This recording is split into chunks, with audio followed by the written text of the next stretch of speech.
Hola, ¿cómo están? Seguimos con nuestras cápsulas de finanzas personales y empresariales.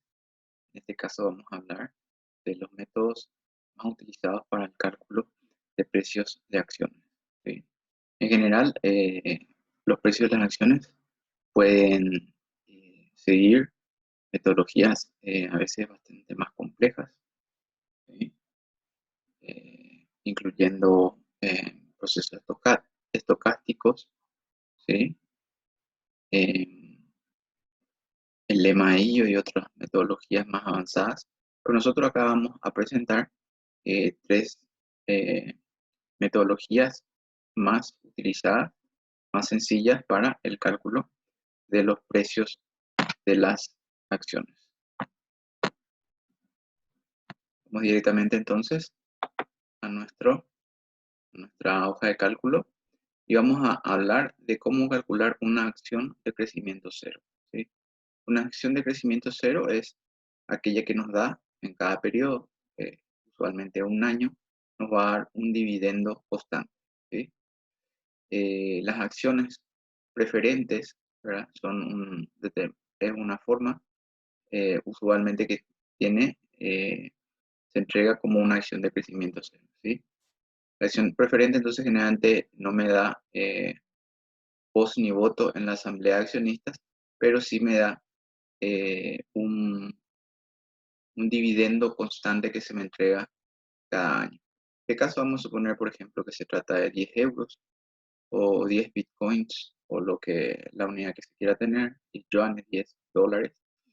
Entonces, ¿qué me están dando cada fin de periodo? Entonces, el comportamiento para este tipo de inversiones, ¿verdad? El rendimiento esperado es del 23%. Entonces, la fórmula corresponde al de una anualidad, ¿sí? Divido el dividendo entre que es el valor que se me va a estar entregando, el valor futuro que se me va a estar entregando en cada periodo, divido entre el rendimiento y entonces, en este caso el dividendo, tengo entonces ahí 10 dividido 23%, ¿verdad? Y automáticamente tengo el precio esperado para esta acción, ¿sí? El segundo tipo de precio de acción que vamos a calcular es suponiendo que se me entrega un dividendo inicial y que ese dividendo tiene una tasa de crecimiento constante, ¿sí? De caso, nuestro ejemplo, esa tasa de crecimiento constante va a ir aumentando, entonces el dividendo es del 3%, ¿sí? La condición para aplicar esta fórmula es que este crecimiento sea inferior, ¿verdad?, al rendimiento en sí de este tipo de acciones, ¿sí? El rendimiento del mercado esperado para este tipo de acciones es del 12%, por ejemplo, ¿verdad? Entonces, en este caso, tengo que hacer primeramente el cálculo de el dividendo al quinto año, ¿sí? Que es el dividendo inicial por 1 más la tasa de crecimiento, que es 3%, elevado a la 5, ¿sí? Y eso es exactamente lo que hago, ¿sí? El dividendo inicial, ¿sí? Multiplicado por el 1 más el crecimiento, ¿sí? Que es del 3% elevado a la potencia 5, ¿sí? Y finalmente, con esto voy a obtener P5, que es el precio de la acción esperada, ¿verdad? Entonces, multiplico de 5 por 1 más la tasa de crecimiento, ¿sí? Dividiendo por el rendimiento menos la tasa de crecimiento, que es lo que escribo en la fórmula, ¿sí? Entonces, acá tengo D sub 5, que ya calculé, ¿sí? Y voy por 1 más la tasa de crecimiento, que es 3%, dividido es 12% menos 3%, donde 12% es el rendimiento esperado de este tipo de acciones y 3% es el crecimiento de la acción.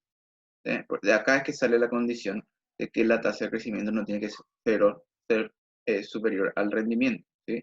Porque si fuera eh, superior, sería un número negativo que no tiene sentido, o sería cero y tampoco tiene sentido. Entonces, naturalmente, el crecimiento entonces tiene que ser una tasa inferior al rendimiento que está dando esa acción. Entonces, acá tenemos el método para calcular, entonces, el precio de una acción que tiene un crecimiento constante en el horizonte de 5 años. Entonces, podemos saber cuánto va a ser el precio de la acción en ese momento, ¿sí?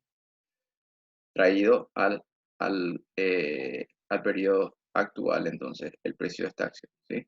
En base a los beneficios futuros que me va a estar entregando. Entonces, yo puedo tener el precio de la acción a la cual yo le puedo comercializar ahora, ¿sí?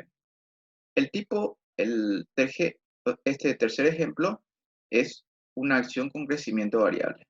En este caso, se nos da los dividendos que se esperan en el primer año, en el segundo año, y nos indica que a partir del tercer año, ¿sí?, esta acción va a tener un dividendo que en el tercer año va a ser de 9 unidades monetarias en general. O sea, puede ser, como dijimos, euros, dólares, yuanes, eh, libras esterlinas, bitcoins, lo que queramos, ¿sí? Entonces, eh, esto va a crecer, me dice, a partir del tercer año con una tasa de crecimiento del 4%, ¿sí? Entonces, si yo tengo, en este tipo de cálculos, si yo tengo tres años, ¿sí?, y en el tercero comienza una tasa de crecimiento, entonces voy a tener en realidad 4 sumandos, ¿sí? Los 3 primeros años van a ser calculados, ¿sí?, como los valores que me dan en cada año, y el cuarto sumando va a corresponder a los a la tasa de crecimiento constante que me va a estar dando ese dividendo, ¿sí? Entonces, es lo que hago, ¿sí? Eh, la, el primer sumando de mi suma va a ser de 1 dividido 1 más el rendimiento, que es 14%, ¿sí? El segundo sumando va a ser de 2, en este caso vale 5, dividido 1 más el rendimiento ya elevado al cuadrado, ¿sí?, para tener el valor presente de este flujo futuro, ¿sí? El tercer año va a ser el dividendo, que es el flujo futuro, 9, dividido 1 más R elevado a la potencia de 3, ¿sí? Y eso es lo que voy haciendo los cálculos, ¿sí? Voy dividiendo entonces 7 dividido 1.14, luego hago 5 dividido 1,14 al cuadrado, en este caso, y por último hago 3, que es el sumando 3, que son los 9 dividido 1,14 al cubo, ¿sí? Y luego tengo que hacer un cálculo auxiliar de P3, ¿sí? P3 tiene su propia fórmula. Entonces, P3 va a ser el ingreso del dividendo del año 3, 3 por 1 más G, ¿sí?, dividido todo esto es el numerador, y el numerador es R menos G, ¿sí? Y entonces hago ese cálculo. P3, que es 9, vamos a poner 9 euros, por 1 más G, que es la tasa de crecimiento, en este caso del 4%, ¿sí?, tal como estamos indicando, dividido el rendimiento, que es 0,14 menos la tasa de crecimiento, ¿sí? Entonces con eso obtengo P3. Pero P3 ahora, para cumplir con mi fórmula, ¿sí?, tiene